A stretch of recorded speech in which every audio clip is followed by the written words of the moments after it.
West Africa Democracy Radio engages stakeholders in the civic space, political experts, states and non-state actors on the theme, The Trump Effect, What Lessons for Africa? This discourse will seek to analyze the effects of Donald Trump's decisions on Africa and strengthen awareness of priority actions to build resilience. Join the conversation on radio 94.9 FM Dakar, starting 2 p.m. to 3 p.m. in English and 3:30 to 4 p.m. in French. This event will be broadcast live on West Africa Democracy Radio 94.9 FM Dakar, on YouTube at WADR News and Facebook West Africa Democracy Radio. Join the conversation and let your voice be heard. West Africa Democracy Radio. It's you speaking.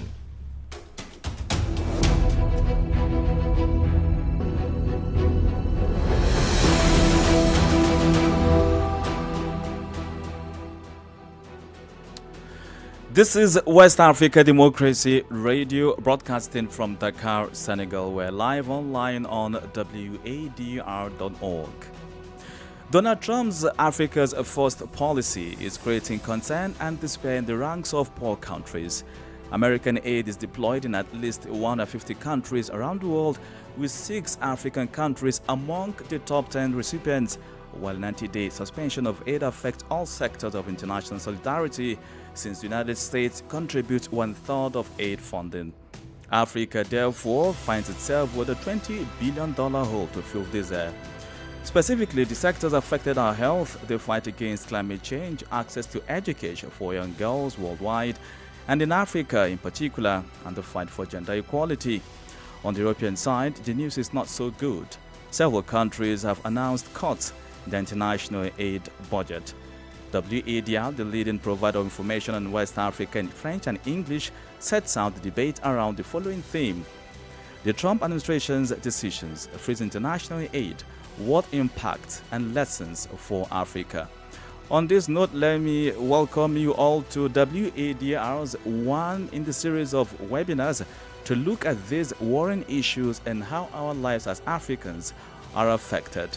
I am Abdullahi Hassan, your host. We welcome our panelists, which I will be telling you about, and also our partner radios across the sub-region. We also welcome stakeholders in the civic space, our sister organization, WAXI, and their listeners here in Dakar on 94.9 FM and online at wadr.org. For those of you who follow us on Facebook, you can join us by zooming in via the link at the bottom of your screen. Also, a big thanks to our partner stations. I've said that before. Now, with the help of our panelists and online participants, we are going to analyze the effects of Donald Trump's decisions on Africa, consolidate awareness of the priority actions needed to build resilience, and explore alternatives to American aid.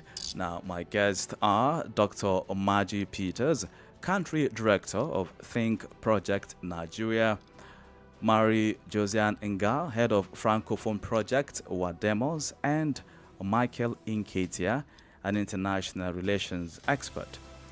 Now, let me remind you that we'll listen to them first and before opening the floor to questions, contributions, and additions from participants online. If you want to speak, you know what to do already. Raise your hand and you will have the floor. You can also leave messages in our chat box and we'll be happy to read them live. And don't hesitate to interact on our Facebook page and YouTube channel at WADR English Service. And so once again, to my panelists and participants, welcome.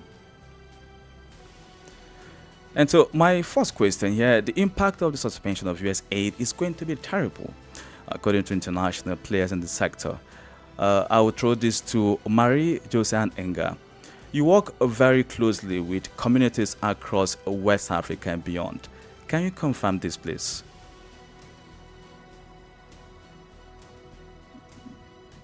Can you hear me? Yes, I can hear you loud and clear, Marie. Okay. Thank you very much for the opportunity to speak on this very important discussion. So, as you rightly said, we are here to discuss the continent's reliance on international aid and the far-reaching implications of, recent decisions made by former U.S. President Donald Trump. And this discussion is not just about foreign policy; it's about Africa's economic resilience, governance, and long-term development trajectory. So, as a civil society leader, I'm very concerned about that, as it does not just have an impact on our government, but on our people, billions of people out there whose life, changed, and whose life was already changed through in sectors like education, healthcare, food security, and infrastructure. And we all know that for African countries, this dependency to aid exposes us to significant risk, because when, as it stands now, when external funding is suddenly reduced or withdrawn due to changing political priorities in donor countries, it really exposes our vulnerability as African countries. So yeah, today we stand at the crossroads, even though significant progress have been made in terms of economic growth, governance, reform, and regional integration. Many challenges to persist. So once again, thank you very much for the opportunity to speak on this important issue. I want to express my sincere appreciation to the West Africa Democracy Radio, because it's a timely discussion, and it's also a time when civil society organizations across West Africa are facing those increasing financial constraints, and this conversation is not only relevant, but it's also very urgent. So yeah, regarding the effect or the impact of the decision, the Donald Trump decision on the people. As CSO, as a CSO leader, we represent the voices of the people. So it's really good that we're having that conversation, because no longer than the two last week, yes, the West Africa Democracy Solidarity Network convened a regional forum with civil society across the region, and that issue came on the table. We actually discussed the impact of the international aid cut to on civil society, on governments, on the people, but most importantly on the people in the West Africa region. We know that the United States Agency for International Development has been a significant development partner in West Africa.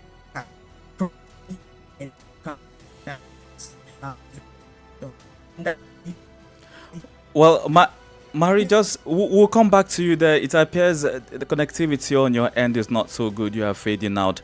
But the two key takeaways from Mari's opening statement: dependency on aid and vulnerability. And clearly, research has shown that at least 50% of medical aid that comes to Africa is from America.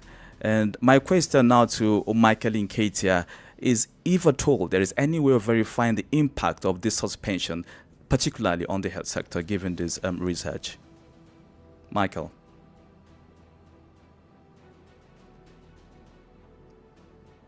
Where is Michael Nketia? Are you here?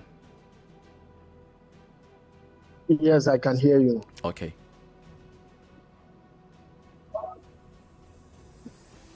So please, could you round up the question? Yes. So I said, yeah. So very well. The two takeaway there from Mari's opening statement, she talked about dependency on aid and vulnerability, and I was saying yes to that, because a recent research has shown that at least 50% of medical aid that comes to Africa is from America. And so I'm asking if that all there's any way of verifying the impact of the suspension. Well, first, good afternoon to all participants. Good afternoon to you all across the continent.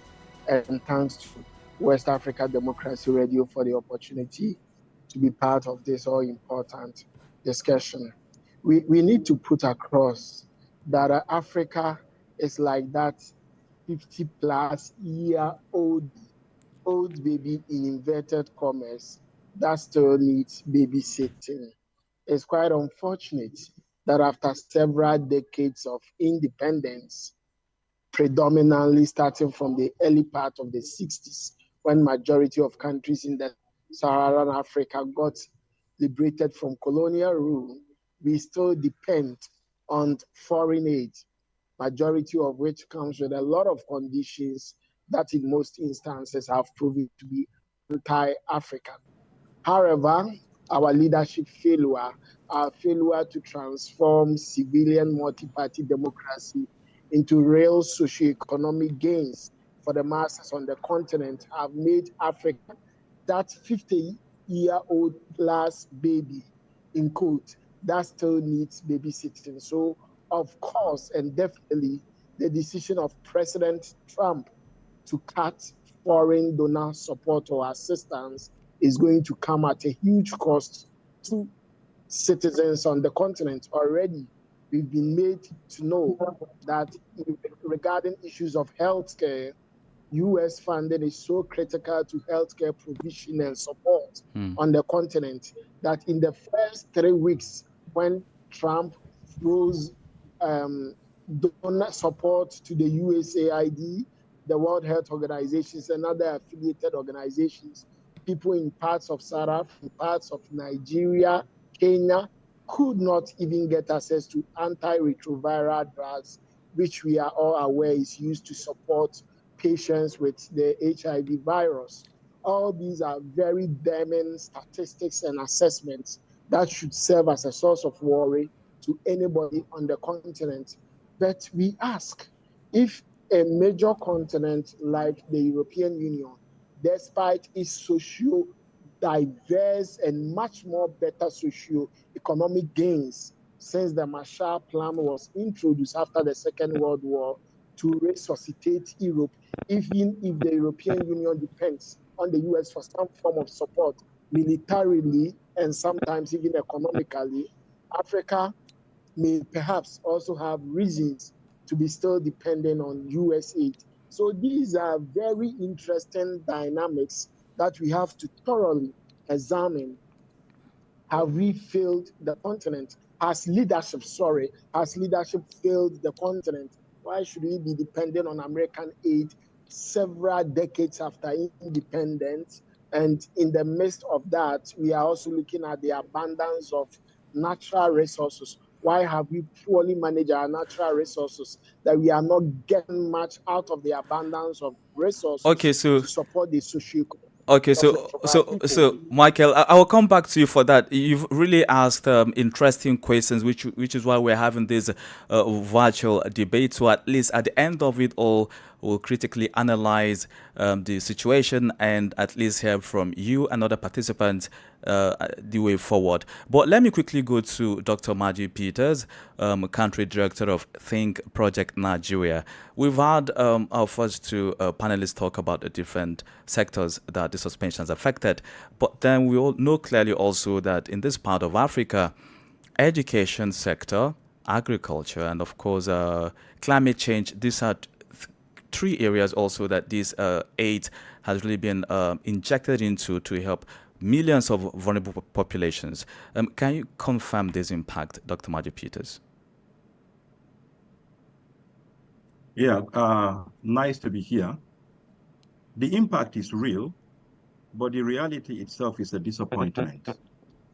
Obviously, when we talk about health, we talk about education, we talk about agriculture, we talk about all of these things. These are social services that are in the individual country governments should be responsible to offering. But then we have these principles of getting it free, and that's why we're counting on it to do it. Sincerely, I see this cut in foreign aid as a wake-up call to African countries and African government. We are too endowed to be beggars. And the truth is that America has never given aid to anybody. The money they're sending as foreign aid is not free, it's not charity. It is soft diplomacy. And because they are using that to strengthen the foreign policy pursuit of American government. And so, if another government comes and he wants to change his approach to foreign policy, why are we complaining? It's so frightening and very heartbreaking to hear practitioners, to hear people all screaming and saying President Trump has not done the right thing. They are stopping aids to Africa. Should we be living on aids in this time in this time in history? I don't think we should. But Dr. Maji Peters, did US take this issue about their influence or soft power too far? Supposing there was a limit or cap on how much they were willing to support or provide nations with, perhaps that would have made a difference. What do you think? Why should they be supporting and providing for nations? Let me tell you one thing that USAID have done. USAID have taken American policies into places where they will never have been able to get into. If not for AID, what is America? Why is America accepted in Afghanistan? If not for AID, what is America doing in Sudan? What is America doing in South Sudan? What is America doing in Iran? What is America doing in Nepal? What is America doing in Bangladesh? But Dr. Maji Peters, these are fragile countries that we know that at least through this agency, they've been able to support their national budget. Isn't that a good thing? Because you are looking at the political or the immediate benefit of AIDS. If the AIDS are not there, that country is not going to collapse and is not going to die. People thrive when challenges are imminent. Today that the AIDS have been cut down in how many countries have surrendered their sovereignty? And you could tell, many a times when these AIDS come, it is for personal benefit. How many of them? I mean, I don't want to go into details, but I know a budget that was spent in one of the northeastern states by an agency, by an international agency. Which country are you talking about here, please? Nigeria, where you reside? Okay. Yes. Nigeria. A quarter of that amount did not get to the interlocutors. It all went into overhead. So you see, when we talk like this, it's because I know that a lot of us dwell on that.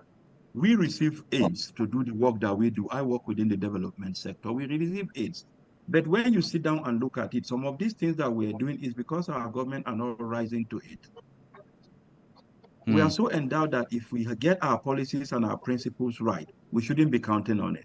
And everybody know that aids are a soft approaches to diplomacy. All the strong countries in the West, when they give anything, they want loyalty in return. It's only in Africa that people do that because of brotherhood. So I think this has happened. Yes, it has put a hedge in the wheel. It's going to impact on the development sector, but I just expect and I hope that it should be a bounce back for government to fill in this gap that they're thinking that the shutdown of USAID will cause. Because the truth is, at this stage, like look at a country like Nigeria, why do we need foreign aid, even in the development sector? Like now, as at yesterday, WHO is talking about the antiretroviral drugs for people living with HIV and AIDS is running out in Kenya and Nigeria. Both countries are wealthy countries that should take care of the immediate health needs of their people. So I just hope that for every challenge that comes, we look at the light that it brings. This challenge is putting a touch on what our government is expected to do. Well, thank you very much, Dr. Maji Peters. We'll come to you. You've all said wonderfully well. Mary Josiane Nga, Michael Nketia, and of course, Dr. Maji Peters. But just before we return to you all to continue this debate, let's open the floor now for contributions from participants. Who is really ready to speak at this moment, briefly? Okay, so we have Matthew Zabili. Matthew? Yes. Okay, good to have you join us. Very well, Mr. Matthew.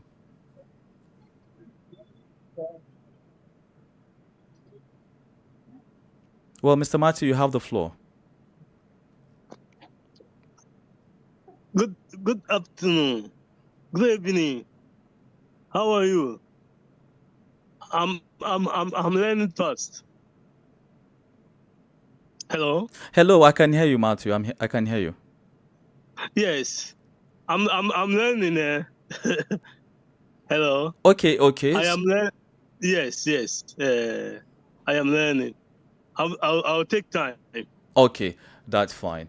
Yes. That's fine. Yes. Thank you very much. So we've had Matthew. Who else, briefly, before we go back to our panelists for the discussion of today, please?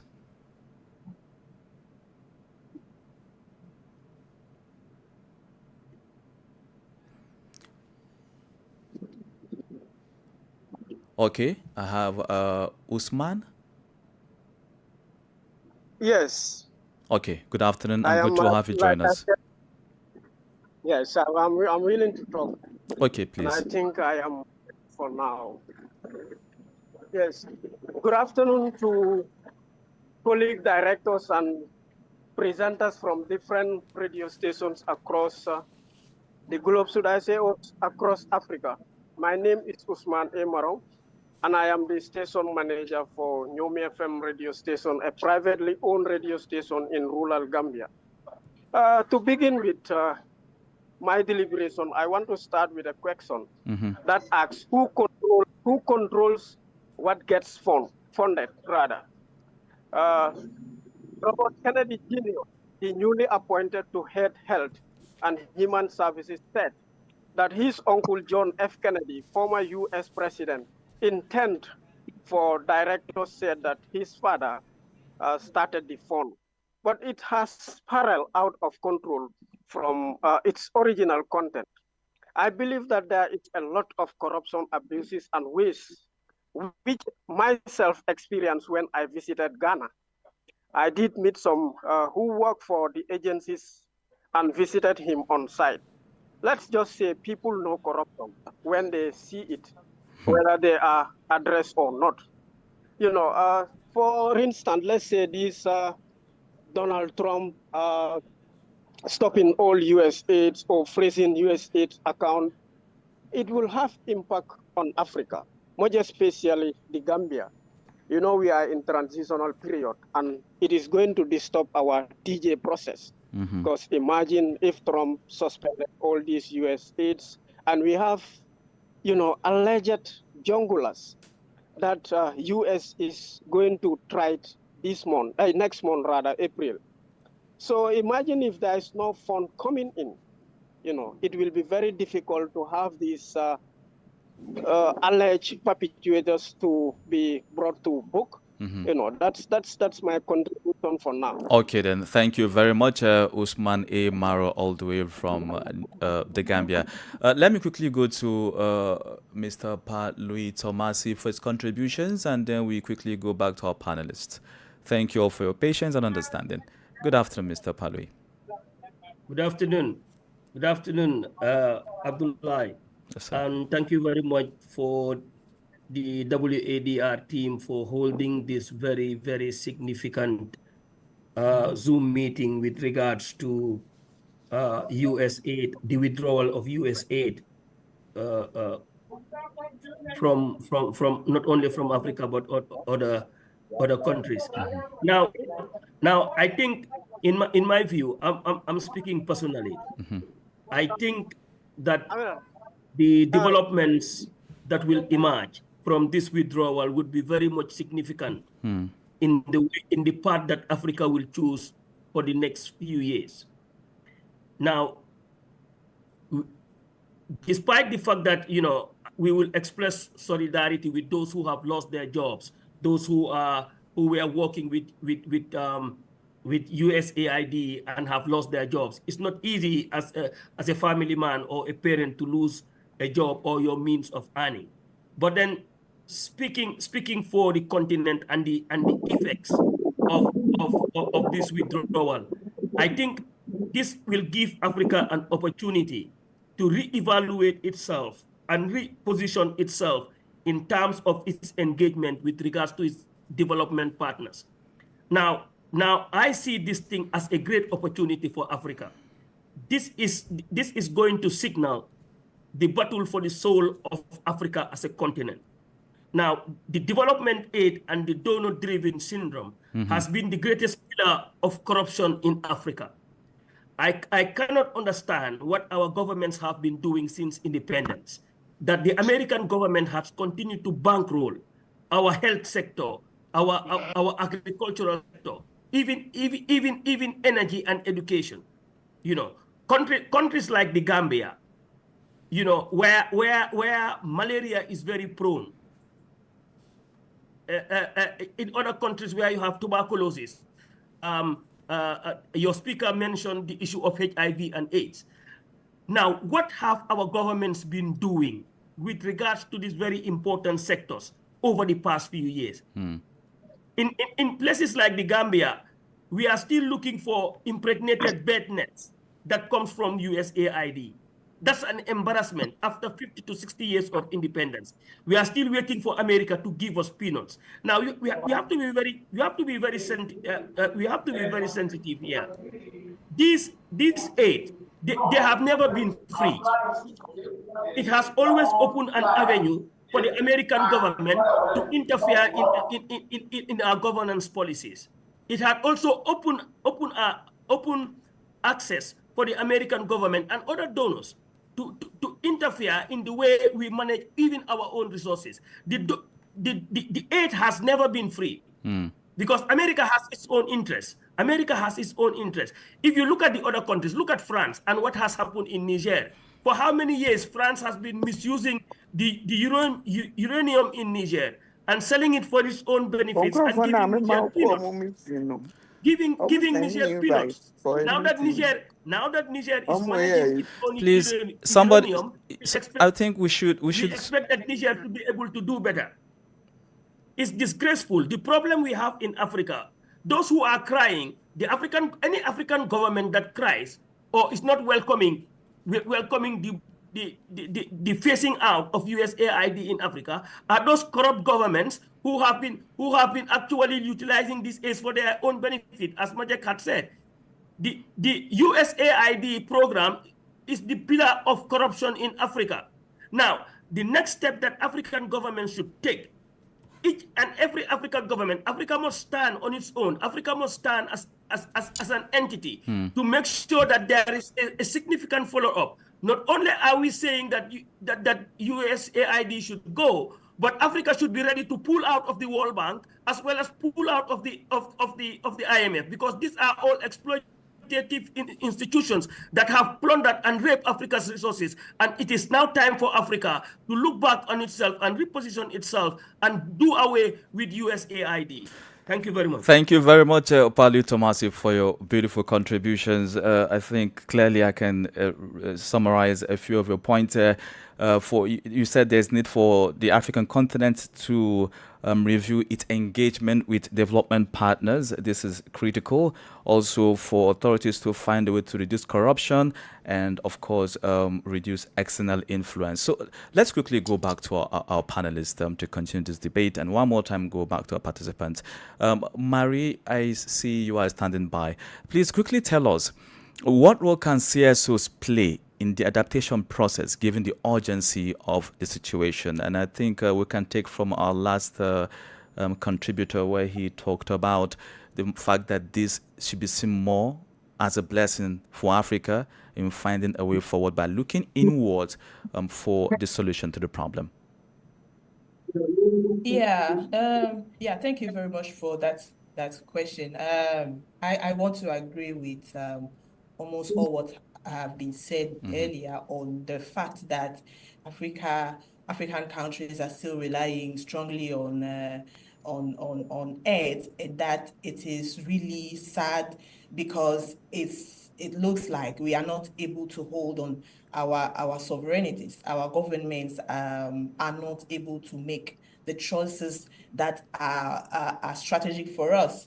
So the reality is that for years, many African countries and civil society organizations even we have operated with a level of financial dependency on donors' aid. So I think that for civil society, I mean, what should be the role of civil society in all that? I think please, Mari, just a second, please.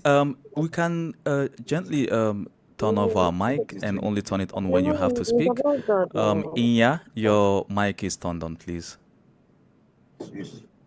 Thank you. Okay, Mari, please proceed.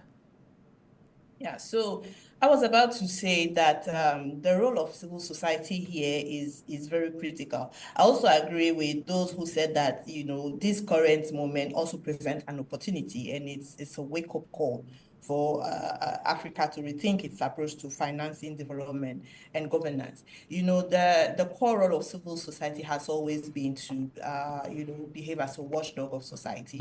So in that regard, I think there is an open space for civil society to really, call on governments to, communicate on those issues, on the challenges that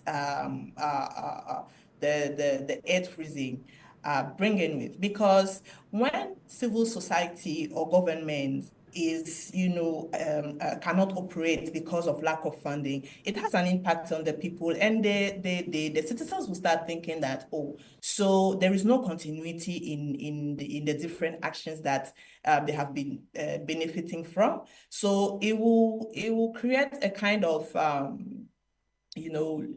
civil society as well as government will lose their their image, or the impact that was already brought by them will be lost in front of the citizens. So I think there is a need for a stronger collaboration between CSOs and government. It is true that most of some of our countries are still suffering from closed civic space, shrink civic space.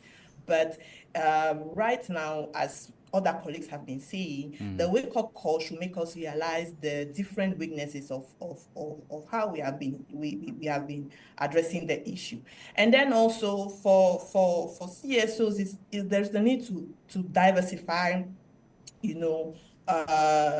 financial resources. Countries that have built strong revenue system, like Rwanda, that has revolutionized tax collection, they are less vulnerable to donor fluctuations. So similarly, organizations that have created self-sustaining business model, which transform from a donor-funded initiative to a kind of revenue-generating civic tech, initiatives, are proving that financial independence is possible. So the same way we are looking for alternative fundings from government, it also applies to civil society organizations, so that civil society can continue playing its role and can continue to serve the benefits of the population. Well, So okay. that's So, Mari, thank you very much. Let me just put you on hold there. We'll come back to you shortly. And I Sure. want to ask a bit of patience from Brenda, Wanjuru, and one other person. I see your hands are up. You want to contribute. Please, we'll come to you briefly. I just wanted to ask Nketia this question. Now, Mari just said something about collaboration and, of course, the diversifying resources. And she also talked about sustainability. And I think this is crucial at this point. If Africa needs to survive this, then there's need for us to rethink sustainable solutions going forward. And that'll be my question to you, Michael. How can we navigate this time, this period, with sustainable solutions now? Sustainable solutions. Briefly, Michael. Data has proven over the years that annually Africa loses more in billions of dollars to corruption than it receives as foreign aid. If African countries can holistically, with practicable measures like Marie talked about in Rwanda, I've been to Rwanda, and I know the incentives they've put in place and the measures to curtail corruption. If countries on the continent, governments on the continent, can cut down on corruption by even 70%, we can generate enough revenue that far exceeds the deficits that are likely to be occasioned by the withdrawal of US aid to the African continent. We must cut down on corruption. We must cut down on extravagant government expenditure. State government appointees, executive government officials are living like Arabian princes and crown princes. In the midst of poverty of their people, these people are living so lavishly on taxpayers. If we can cut down on corruption alone, there will be more than enough to take care of Africa.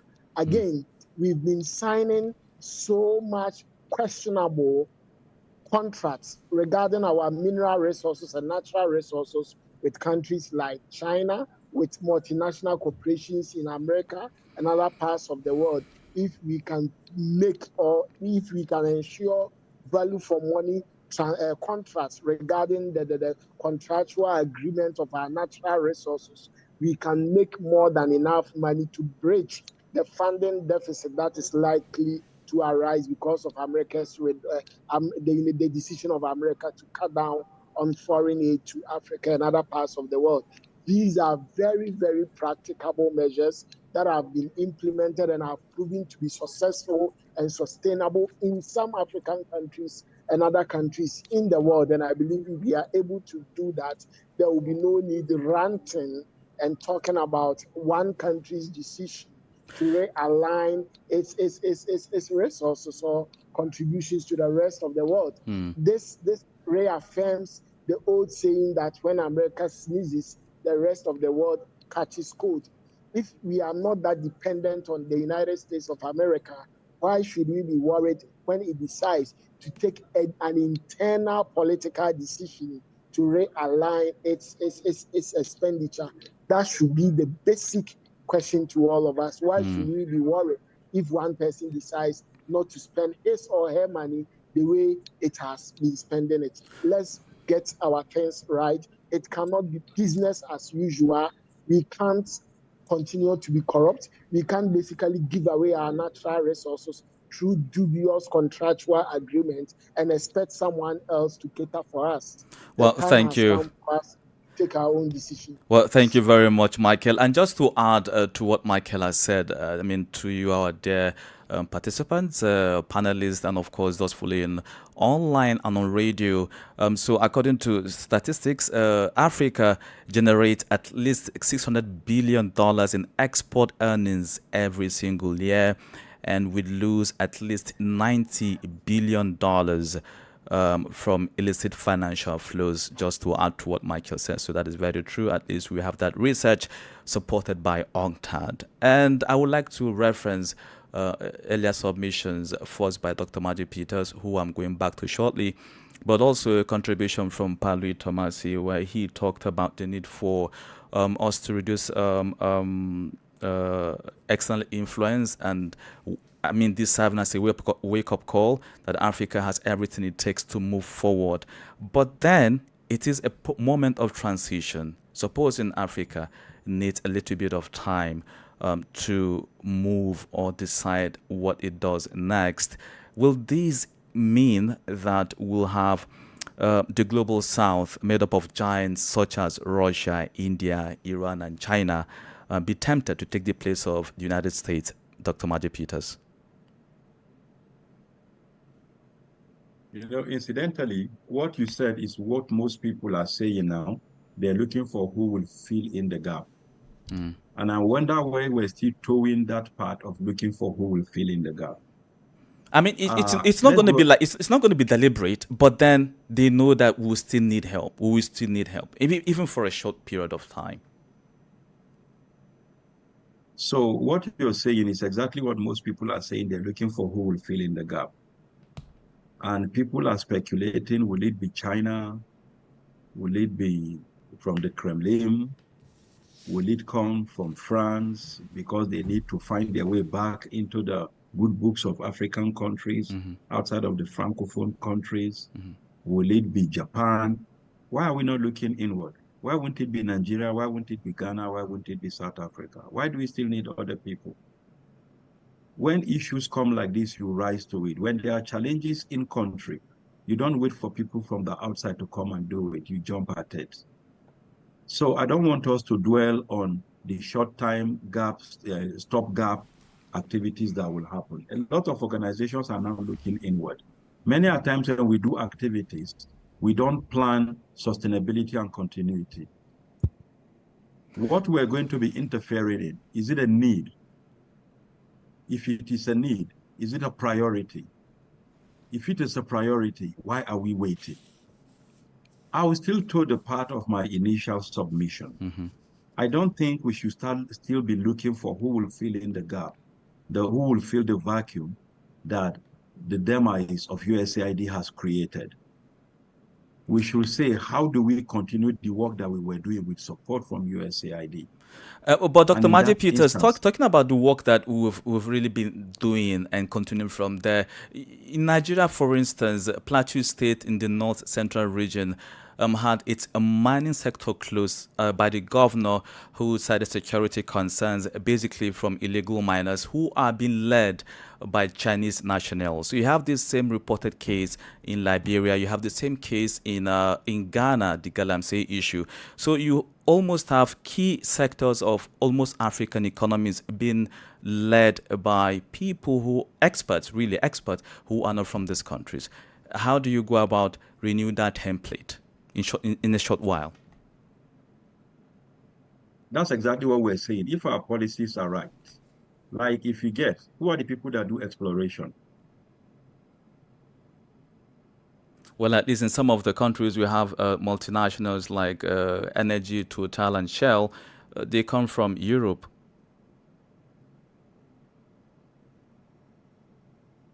Hello, Dr. Maji Peters. I think we seem to be having a It's not just Nigeria, Liberia, and Ghana. We have the same challenge everywhere. So that look inward and look for the growth and developing up our resources to other people to come and amass from outside to come and do it. Like initially in Nigeria, despite we have the Nigeria National Petroleum Corporation, most of the multinationals who come to do petroleum explorations were foreign. The Shells, the Texacos, and all of them, the Mobil, they are all not indigenous companies. But today we have an indigenous refinery, which is the largest in West Africa. It's already going towards dictating the price of petroleum product in the sub-region because somebody took the step. So, I mean, we should start looking at it. We're doing some activities prior. And now that USAID fund is not going, we're working within the pathway of security. Are we going to wait and allow the insecurity to be perpetuated because there is no foreign aid? No, we won't. We're looking inward to see how do we set up structures for early warning, early response, that people are responsible for safety around their neighborhood. Whenever there are challenges, people should rise to it. Before now, why were we not looking at the mining sector? It was actually left in the hands of people who do it illegally.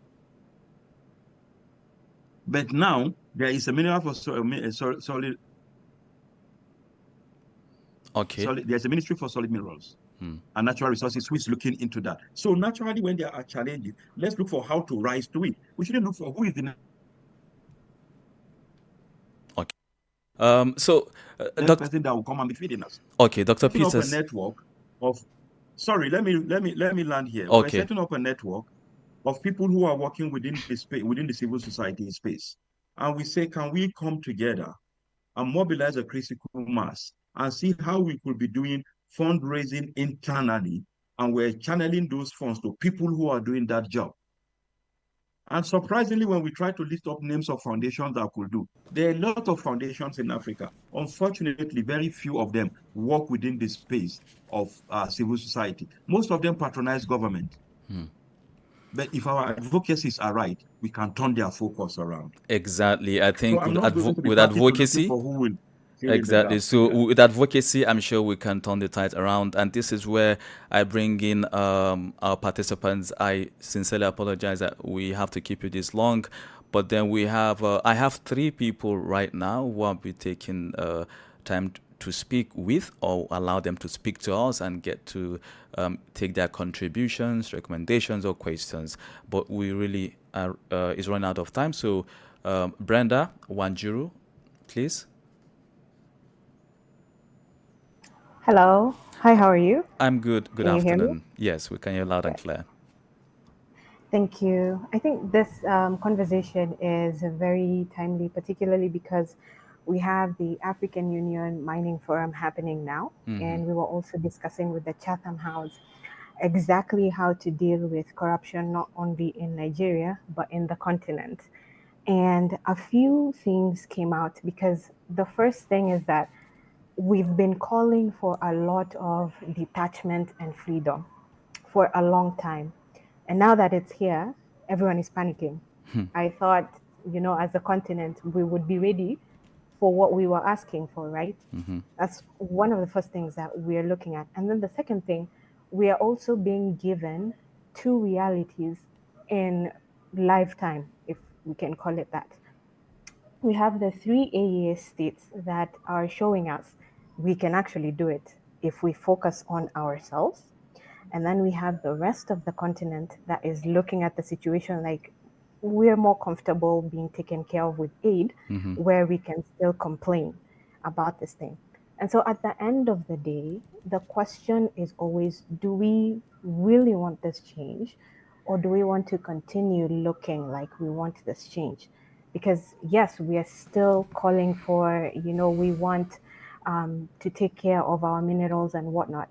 How many people understand mining rights in the continent, including our own mineral ministers, if we can call them that? Many of these people do not understand contracts. The people who understand contracts that are in those rooms with them are not allowed to speak out. And two, we're also looking at the normal citizen, and unfortunately, Nigeria again has been an example of this, where Brandy, we're calling for human rights, Brandy, and yet we have. Brenda, sorry Pardon? for cutting you short, Brenda. When you said sometimes when experts find themselves in a room talking about some of these critical issues, those with the knowledge sometimes are not allowed to speak. Is it something that you've experienced personally? I'm a legal practitioner, and a lot of times we've been called into these rooms like we are getting into a said cooperation with either a country or an economic, entity or whatnot. So whether it is, for example, Nigeria and Ghana, or Ghana and ECOWAS in that situation. When you're in these rooms, we're the ones who read these contracts. We're the ones who explain these contracts. But at the end of the day, we're not the ones signing them. So you see where that gap is. So you only go now to reiterate a point made by Palu Thomas when he talked about reviewing engagement with development partners, because at least last year, Africa had more than 10 or 11 different summits with different countries: Germany, Asia, Spain, Italy. All African presidents just go in a plane, they sit for 2-3 days, they take a picture, they come back, and then they say they've signed an agreement, but months, years later, nothing really happens. So this is more like saying this is what really happens during negotiations. It does, and it's very funny when people talk to us and tell us that we need to review this contracts and policies and whatnot. There's no need. Everything we wanted was there in front of you. But in the continent, the ones who sign are the ones who make the decision. And so a lot of the time, what the continent and the general citizens see are completely different from what we have discussed in the rooms. And that is why you find that, for example, the financial status of a country. You guys have agreed that USAID is going to do this in this part.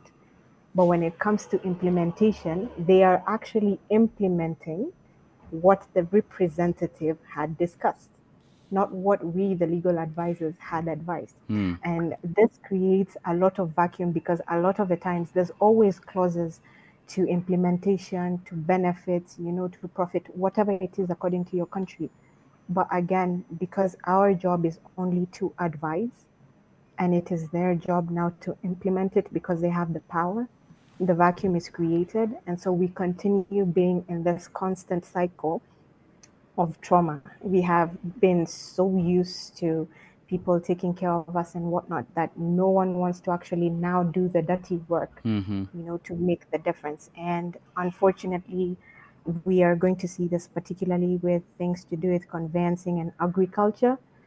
None of the youth, unfortunately, we have the youth bulge theory, but none of our youth want to actually go out to the farms and make the difference. No one wants to protect our intellectual property, and we're seeing our traditional seeds, being wiped away. We are talking about peace and security, but no one is willing to have the conversations about recruiters and the families who are actually doing these things. No one wants to be seen as speaking out. So Brenda, if I allow you to continue, you can talk for the next 2-3 hours non-stop. So no problem. It's beautiful we're having the discussion because this is going to continue. So at the end of the day, we'll ask for those who are interested to leave their names and just say that they will be ready to participate as either speakers or audience in the next series. But then you talked about something very crucial. Africa now needs people who will be ready to do the dirty job, meaning decide decisively. Madi Jobate is one person from the Gambia who has for years spoken about this. Madi Jobate, please join us with your contributions. Good afternoon. Good afternoon, and glad to be here. Yeah, so I know it's,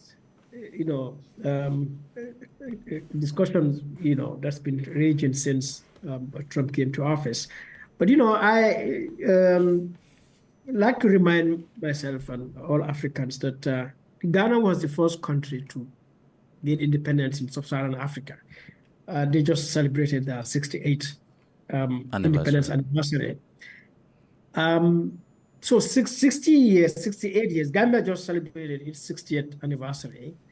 So 60 years, a whole continent like, Africa, can be at the mercy of one country. I think that is tragic. And so if there's any lesson for us to learn really, is how we have not helped ourselves. I remember during the COVID situation, the AU sent former Senegalese President Macky Sall and I think, 2 other presidents, I guess, to Russia and Ukraine, I think, to figure out or to sort of plead for them to stop the war so that, because Africa wasn't getting the grades. I mean, when you look at all the indicators, natural and mineral resources, arable land and everything else, Africa has more than anyone. I mean, a youthful population, and Africa has no shortage of knowledge and skills, knowledgeable people with skills, ability, and everything else, to create this this continent into one of the most advanced places on earth. And I say this to my fellow Ghanaians all the time, that we gained independence in the same year as Singapore, more or less, in the same circumstances. In fact, if Gambia was in a better off, given the geographical, situation of Singapore. But within, a generation or two, Singapore emerged, from a third world country to a first world country. Today, it's among the top 5 most advanced countries in the world. So I think the fundamental lesson really we got to learn is our failure, as African leaders, African intellectuals, our technocrats, including our journalists and activists and everyone else, to chart a way forward for ourselves. And this way forward has been actually carved, because one needs to go back to the history to realize in 1963, Kwame Nkrumah put down a 10-point proposal, for African unity. Now, you come down 60 years. Today, what the AU calls Agenda 2063, the Africa Free Trade, common market, and all other policies. The AfTA. And all other policies we see AU and ECOWAS and SADC and EAC and everyone proposes are really the proposals that Nkrumah had talked about in 1963. But we are still talking about it now into various fragments and so on. And, why is this aid still here? And I think must be Michael made a point about that. Look, I think aid has never been aid for us, as far as I'm concerned. One, it has given America and the West that much control over Africa. But at the same time, it has created an elite in Africa, because aid is corruption, right? It has generated corruption, and not just the dependency, but the corruption it has encouraged within the civil society, within the private sector, within the public sector, while at the same time disempowering our people. Because if USAID is supporting a project for women, for malaria, for farmers over there are communities in the Gambia, and I'm sure it is across Africa, they don't see any state presence. All they see are civil society organizations supporting farmers, women, and youth, and so on. Well, and so what that means is, these communities, they get so, connected to these CSOs and the help they bring, to the point that they fail in their responsibility, even not aware of it, that they deserve state presence intervention and to hold the state to account. So that means aid has generated a sort of, a disempowerment of our citizens to play their part as citizens in a country, whilst at the same time, protecting governments from in failing their responsibilities to their people. So it has been such it's a serious matter. And I am happy really that USAID stopped. It's so sad though. People are in hospital beds, in maternity wards. People are living with HIV, AIDS, and malaria, and I'm sure many people, have died by now. So unfortunate. So, but really, well, Made, let me put a stop to you too here. This, if we allow this, we'll just keep talking, because it's a good forum really, and an opportunity that we get to meet on this regional, or should I say global scale, to talk about these issues from different points of view, different perspectives, and share the best of knowledge that we know and how to go forward. But sadly though, it's about an hour and we are almost out of time. But then I've been told by my producer that I have at least 5 minutes to wrap this up. And so, like I said before, I will repeat again, for those who are interested in speaking in our next session, please just go to the chat box and leave a note, your name, and we'll contact you. But going back to our panelists, briefly though, let's just have at least say a minute to take your recommendations as we wrap up this special broadcast. Let me begin with you one more time, Marie. Yeah, thank you very much for that. I think I would like to address the issue of our sovereignty and also the foreign aid, because a lot of our conversation, it appears that we are really wondering how come African countries, they still rely on foreign aid that much, and at the same time claiming for sovereignty. And we have noticed recently the move with the Sahelian countries, claiming for that sovereignty is stepping out from ECOWAS and other regional organizations, also breaking relationships with former powers. So yeah, I think it's about us being able to control our own destiny. So I think it should be clear that the true sovereignty that we are talking about is not just about waving flag or holding elections, but it's also about economic independence and the ability to make decisions free from external pressure. And that's one I'm not sure most African countries have reached that state. So when countries depend heavily on foreign aid, to fund essential services like health, education, then that sovereignty is compromised, and we have seen this play out across the continent. But the question is, should we reject all aid? Not necessarily, but how do we use the aid? I would like to call it not aid, because aid is kind of pejorative, but how do we use collaboration? Because right now, and I think that's the logic that Trump is now in. Okay. It's about I'm just concluding now. It's about looking for collaborations that will bring, or that will emphasize on their own interest. So if a country doesn't have is not for a big interest for America, then Trump doesn't have any problem to cut down previous collaborations. So it's about how we are strategically using those collaborations opportunities. The Americans are there, but yes, the Russians, China, do we still want to remain a battling field for all those superpower? Okay. I don't think so, but the debate on the sovereignty, really, we need to reframe it better and understand that it's not only about our political will, but economic independence as well. Exactly. Okay, then. Thank you very much, Marie Joseanne Inga, head of Francophone Wadr, for your participation in this special WADR broadcast. Mr. Michael, you will also have a minute to wrap up or just say your final words as we end this program. But I would like to also reiterate what Marie said. She particularly emphasized on the need for Africa and African countries to rethink and strategize on beneficial collaboration and partnerships. Michael, you have 1 minute. Well, in conclusion, I would say that it has been proven time and time again that throughout human history, development was never given to a state or any nation or country. Development is always fought for. It is pursued.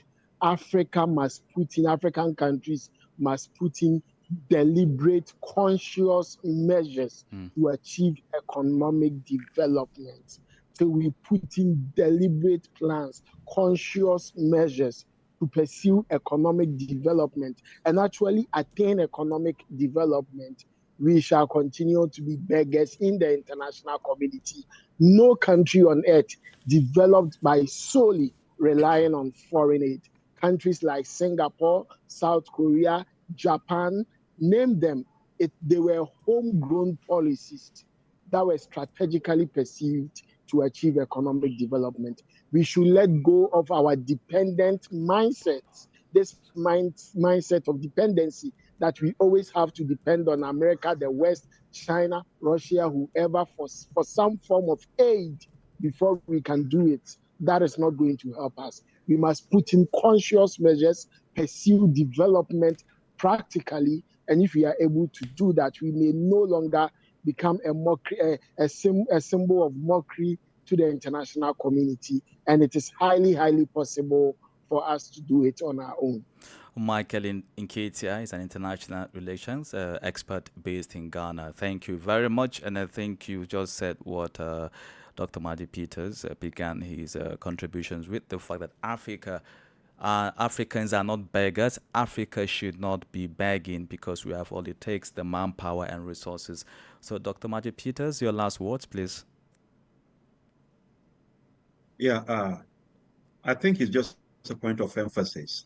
We need to look inward and look at what are our priorities and what are our needs. And if we're able to ascertain that, we're going to be able to focus on what our needs and priorities are and work towards it. And the truth is, if you check, most of the aids that have come in, yeah, they have their own roles that they have played, but they always actually have implications they have created. They have complicated some issues. And one thing we must always realize is that every nation does everything for its own personal interest. While nations are striving for global relevance, African nations are still pushing now and asking for aid. It's just a matter of time. If Trump has not done it now, it will still happen. Another administration will come and they'll just get fed up with all things. I mean, we had the first intimidation during the first time of Trump when he said they were pulling out of the WHO. They have done it again. They've pulled out of the climate organizations. The whole truth is every nation should fathom what is their priorities, what is their focus, and what is their needs. And we should do the same. How can we look inward and capitalize on the abundance of the human resources and expertise that our country brags and boasts of? And how can we use that for the merit of what we want to see? It's high time for us to stop thinking about what others are going to do or give to us. Let's start thinking about what we can offer. There is so much more that could come. If you look at it, even in the US, USAID does not give funds to people to work in the if you are working with minority and inclusion.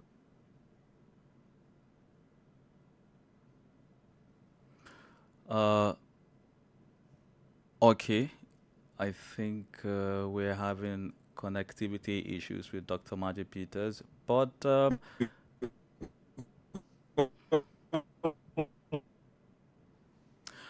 well, so with that, I think we are good. It's about 8 minutes past the hour of 3 p.m. Dakar time and 8 minutes past the hour of 4 p.m. Nigerian time. I would like to say a big thank you to all of you who have joined via Zoom and Facebook. on the WADR's special to look at the impact of President Donald Trump's decision on Africa. But just before I wrap up, let me go to the chat box here and read out some messages that we have received. At least I've seen some names who have signaled their readiness and willingness to participate in the next discussion. Thank you all, and WADR will reach out to you. But also, we have Mary Awelana Ada from Ghana, who said it has been an interesting discussion. As much as it is time to utilize this opportunity to chart a new path as Africans, we must also be reflecting on how to utilize and localize strategies that recognize CSO contributions and how to embed them going forward. I'm Robert Charles Davy from Sierra Leone, and he said he would like to participate in subsequent discussion. Thank you, Robert. We'll get to you. A question for reflection is, what are the viable options to navigating this challenge, as this has been sudden? And that's a very critical question. How do we reflect on the options to navigate in this challenge, as this has been sudden? From Palui Tomasi, Africa's next step is to move away from the World Bank and the IMF. These are exploitative institutions that had stagnated our economic development. Africa as a continent must step forward and look inward for its development plans rather than waiting for aid. Some of our governments have aided and abated the US and European countries in plundering and raping our resources that could have helped with development. What is happening in the DRC is the greatest calamity in Africa since the days of slavery. African countries must be able to utilize their own resources for their own development and not to mortgage these resources disgracefully to the West. And so thank you to our online friends for their qualitative participation in the panel. Special thanks to our partner radio stations, CSOs, journalists and experts who have joined on Zoom. The American announcement to suspend aid could serve as a wake-up call, like you've all agreed, for African leaders. The continent has a wealth of internal resources with which to support itself. Good policies in vital and sovereign sectors, good governance, intelligent openness to the world can be essential levers for continuing the work of building the continent with dignity and respect for the cardinal values that have enabled so many generations to emerge from it. And with that, I would like to say again one more time, big thanks to our speakers. It's just that time has run out, but again, we will have a very good time to talk about this at length. So if you're interested, one more time, please do leave a note at the chat box. Thank you all to the production team, Amaldo Juve, Mamkodu Injaifai, Umu Daniego, Francis Boniface, Imora Dad, Sani Mumunisebu, the coordinator, and of course the management of WADR for allowing us to have this important discussion. I am Abdullah Hassan. The French version of the discussion will come up by 3:30 p.m. until 4:30 p.m. with Sani Mumunisebu. Once again, thank you all. I will do this very soon. Thank you.